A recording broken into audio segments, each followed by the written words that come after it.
Iya, tadi ngomong soal politik supaya kemudian orang berpolitik itu tidak ngawur. Nah, ketika menjadi pejabat, ya, ketika bisa pegang policy, ya, apakah kemudian setiap orang yang menari-nari di atas penderitaan orang lain, yang dia cari keuntungan, pasti akan kena karma pala, karma besar kira-kira yang jadi? Pasti. Sekarang ini kan di tengah-tengah pemilihan pilpres ya, itu banyak faktor-faktor X yang nunggang dalam kepentingan situasi ini untuk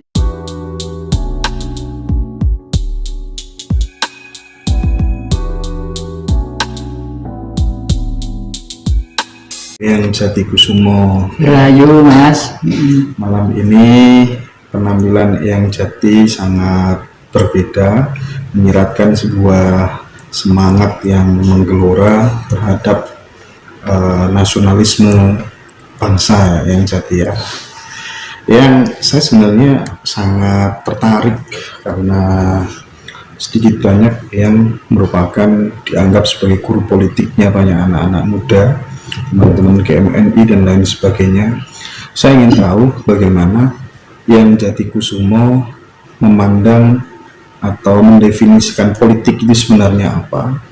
Terus kalau bisa tolonglah yang bercerita masa lalunya ketika umur 1 sampai 5 tahun itu kira-kira bagaimana kegiatan-kegiatannya supaya menjadi inspirasi bagi anak-anak muda hari ini.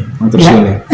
Terima kasih. Saya juga merasa terima kasih kepada adik-adik itu. Nah, saya berpolitik itu sebelum itu perlu dijelaskan arti politik ya.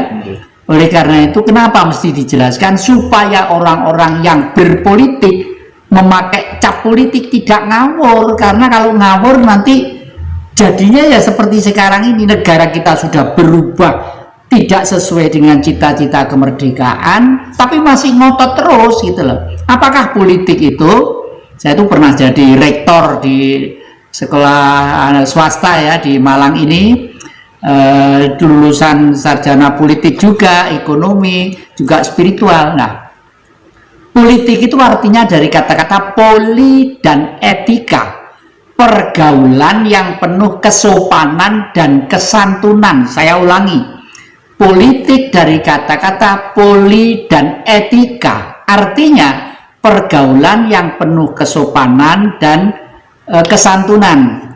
Oleh karena itu menata suatu negara, duduk di dalam suatu lembaga politik harus ngerti tentang filosofis politik itu. Janganlah ke sana menggebu-gebu karena ambisi pribadi. Selama hidup masih enak, tetapi nanti di sananya akan ditagih ribuan tahun karena menderitakan rakyat yang sebenarnya harus dilindungi, harus disejahterakan, dan harus ditentrem dan ayemkan hidupnya. Mohon maaf bahasanya saya campur-campur supaya, karena hampir seluruh Nusantara itu ngertilah sedikit-sedikit tentang bahasa Jawa. Nah, saya berpolitik sejak umur kira-kira 3 tahun. Ini tetap saya simpan sampai kapanpun supaya dipelihara anak cucu. Inisialnya apa? Isinya adalah pedang milik bapak saya di desa Papungan, Kanigoro, Blitar.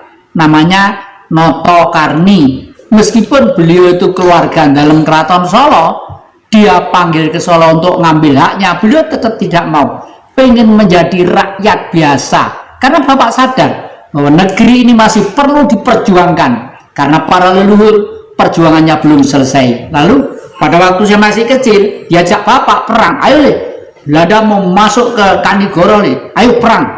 Dengan membawa ini saya digandeng itulah. Saya masih kecil ya, tidak ngerti perang apa ya, seneng aja perang apa ya, seneng aja diajak gitu. Lalu di tengah jembatan gitu, ayo merdeka, merdeka. Ternyata sebelumnya bapak dengan saya sudah keliling ke desa-desa untuk supaya orang-orang desa nanti kalau sewaktu-waktu Belanda mau masuk Kanigoro dihalau di tengah jalan gitu ya. Ternyata entelnya Belanda pun lebih canggih, mau dimasukkan ke jurang yang kira-kira di dalamnya 20 meter, dia nggak lewat situ, lewat utara. Tapi bapak saya juga lebih pintar. para tokoh-tokoh perjuangan pada waktu di Blitar sudah disiapkan di desa Sekardangan. Di sana dengan granat dan peluru-peluru yang tembak tank-tank dimasuki granat meledak semua. Ini ada 3 tank besar pada waktu itu ngangkrak jadi besi tua di makam desa Pabungan. Nah, itu sekitar 5 tahun. Jadi secara tidak langsung saya sudah berpolitik. Setelah itu lalu timbullah mempertahankan kemerdekaan kelas ke-1, ke-2 kan ada. Bapak dengan keluarga semua bergerak ke Gunung Kidul di daerah Ludoyo. Saya masih ingat ditampung oleh seorang tokoh gunung yang namanya Mbah Sonto. Orangnya gede dulu, nur sewu kalau wayang kayak Yomodipati. Kalau ngomong tuh banter dan ikhlas banget. Orang desa itu ikhlas banget menolong para pejuang-pejuang itu. Kalau waktunya makan itu dipanggil semua. Kan di gunung jadi ayo kene padha mulih mangan itu gaple wis mateng. Sering dibisi sama ibu, "Mbah aja banter-banter Mbah kok dirungokne londo Mbah." Ora peduli londo kok tak guepuane. Jadi asik sekali. Jadi dari situ hikmah politiknya apa? Hikmah politiknya bahwa kemerdekaan itu mulai dari rakyat gunung, rakyat desa, rakyat kampung, rakyat pantai, semua bergerak.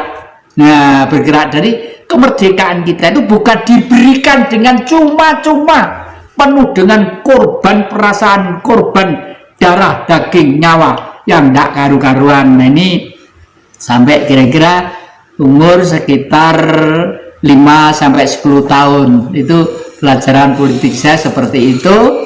Lalu sekarang ada lagi Mas, kira-kira sekitar tahun berapa yang perlu ditanyakan? Barangkali gini yang saya dengar kabar yang itu waktu kecil katanya suka sama film bro, suka bikin film perang-perangan begitu. Coba diceritakan sebenarnya. Ini juga lucu deh. Saya itu karena suka tadi itu jiwa-jiwa perangnya itu ada melawan penjajah, dan saya itu penggemar film ya. Rumah saya ke Kota Blitar itu kira-kira ada 6 kilo kalau nonton itu naik sepeda pancal gitu ya. Waktu itu masih ingat bioskopnya itu namanya Irama gitu ya. Nah terus saya suatu saat pengen membuat bioskop gitu. Jadi orang-orang kampung, pemuda-pemuda itu saya kumpulkan, ayo nggak bioskop. Tapi di karcis ini loh bioskopnya gitu lah. Waktu itu duit kan masih benggol sama sen itu masih laku itu ya. Akhirnya depan halaman rumah saya di desa Papungan dipuagiri keliling dengan belarak gitu ya. Terus diberi loket orang-orang ya beli tiket, beli karcis pada nonton gitu, bayar dengan uang sen, uang benggol gitu. Ceritanya apa? Ceritanya perang. Jadi saya membuat misalnya segini wayang segini-gini yang saya kasih gapet, terus di sini ada lampu teplok itu ya, saya kasih kerobong, terus saya kasih sinar ke sana. Kalau ini dijalankan di depannya kan sinarnya di sana. Jadi tank melawan ya. Sound sistemnya ya mulut ini. Tapi yang nonton tuh penuh. Duitnya itu dapat berapa benggol, berapa gitu ya. Tapi teman-teman saya kumpulkan itu itu yang nonton anak-anak, teman-teman. Orang tua-tua juga nonton itu. Orang tua di desa itu nonton semua ya, semua yang guyu cekakan gitu karena sound sistemnya tuh lambe gitu ya. Guyu cekakan gitu. Terus teman-teman saya kumpulkan udah ya. Ini adalah peristiwa sejarah. Duit ini semua tidak boleh minta, saya pun tidak boleh pakai. Mari duit ini kita tanam di depan rumah saya biar nanti anak cucu mbok menawanu nemu kalau duit itu duit zaman apa ini gitu. Jadi di situ lah. Terus ternyata Bung Karno pada tahun 1947 itu pada waktu setelah memproklamirkan kemerdekaan, Bung Karno harus mandiri dan kuat. Untuk kuat itu pada waktu itu kan harus punya bank. Nah, Bung Karno waktu itu membuat duit, yang duitnya bunder-bunder segini, ada tulisannya Republik Indonesia 1947. Yang satu gambarnya Bung Karno, yang balik gambarnya Kris Silang gini. Itu masih saya simpen ini, saya simpen. Besok suatu saat itu siapa tahu kalau itu Bung Karno punya modal yang ditaruh di situ ya. Untuk apa? Ya untuk perkembangan ajaran Bung Karno selanjutnya kalau memang ada nilainya loh ya. Oke. Gitu. Sebelum saya lanjut ke biografi yang Jati ya, tadi ngomong soal politik supaya kemudian orang berpolitik itu tidak ngawur. Nah, ketika menjadi pejabat ya, ketika bisa pegang policy, ya, apakah kemudian setiap orang yang menari-nari di atas penderitaan orang lain, yang dia cari keuntungan, pasti akan kena karma besar kira-kira yang Jati? Pasti, karena banyak keputusan-keputusan yang membingungkan kepada umat itu sendiri. Yang kedua, karena apa? Leluhur kita ribuan tahun yang lalu sudah mengenal istilah pagebluk, ya. Pagebluk itu dimanapun, kapanpun bisa juga, dimanapun termasuk di seluruh dunia ini, karena pagebluk itu sebenarnya adalah suatu virus ya yang ada sedemikian rupa ya, sehingga virus itu suatu saat akan bekerja untuk sesuai dengan hukumnya. Untuk apa? Ya untuk membuat keseimbangan ekosistem kehidupan manusia. Jangan sampai kita nanti itu justru hancur oleh situasi yang dipolitisir oleh pihak-pihak tertentu yang memanfaatkan sekarang ini kan di tengah-tengah pemilihan pilpres ya, itu banyak faktor-faktor X yang nunggang dalam kepentingan situasi ini untuk kepentingan mereka masing-masing. Dalam hal ini tujuan saya hanya satu, jangan sampai ada gerakan-gerakan yang pengen merubah negara Pancasila itu menjadi negara agama. Ini penting sekali.